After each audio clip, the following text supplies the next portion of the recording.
initially, when I was thinking about it, I had to search my mind, and the only Kash that I knew at the National Security Council was Kash Patel. And Kash Patel did not work on Ukraine matters that you oversaw, is that right? Not that I oversaw, no.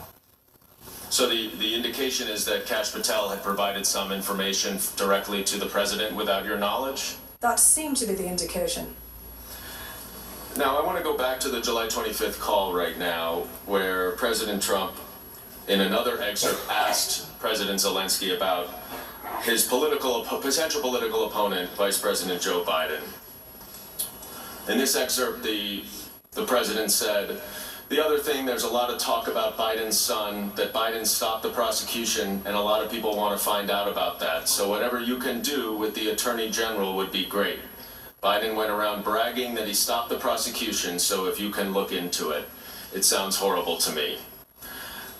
Now, Dr. Hill, this was, of course, one of the allegations that Rudy Giuliani was pushing, is that right? That's correct. And now confirmed in this July 25th call that the president was also interested in it? Yes.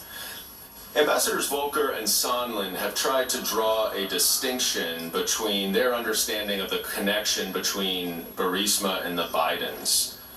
But Dr. Hill, was it apparent to you that when President Trump, Rudy Giuliani, or anyone else was pushing for an investigation into Burisma, that the reason why they wanted that investigation related to what President Trump said here, the Bidens? It was very apparent to me that that was what Rudy Giuliani intended, yes. Intended to convey that Burisma was linked to the Bidens, and he said this publicly, repeatedly. And Mr. Holmes, you also understood that Burisma was code for Bidens? Yes. And do you think that anyone involved in Ukraine matters in the spring and the summer would understand that as well? Yes. Now, Dr. Hill, are you aware of any evidence to support the allegations against Vice President Biden? I'm not, no.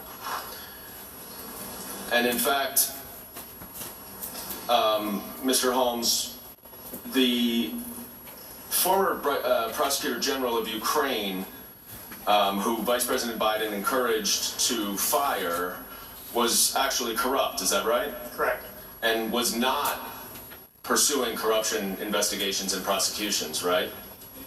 My understanding is the Prosecutor General at the time, Shokin, was not at that time pursuing investigations of Burisma or the Bidens.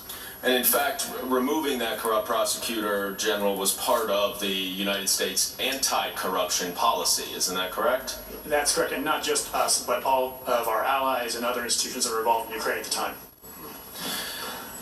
Now, Dr. Hill, you indicated earlier that you had understood that a White House meeting was conditioned on the pursuit by Ukraine of these investigations.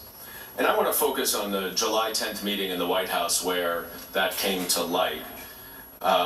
You indicated that in your testimony that there was a large meeting that Ambassador Bolton ran where Ambassadors Sondland, Volker, and Secretary Perry also attended. Is that right? That's correct, yes. And why were they included in that meeting with two Ukrainian officials about national security matters? Well, the initial intent had not been to include them. We'd anticipated that the two Ukrainian officials would have a number of meetings, as is usually the procedure. And that there would be meetings at the State Department, potentially also at the Energy Department. And then there was a request to have Ambassadors Sondland and Volker included, coming directly from their offices. And as a result of that, clearly given the important role that Secretary Perry was playing in the energy sector reform in Ukraine and the fact that that's why his ass young retired. Here, you know you doing some crooked shit. Inauguration in Ukraine, we decided that it would be better than to include all three of them. Now, toward the end of this meeting, the Ukrainians raised their ongoing desire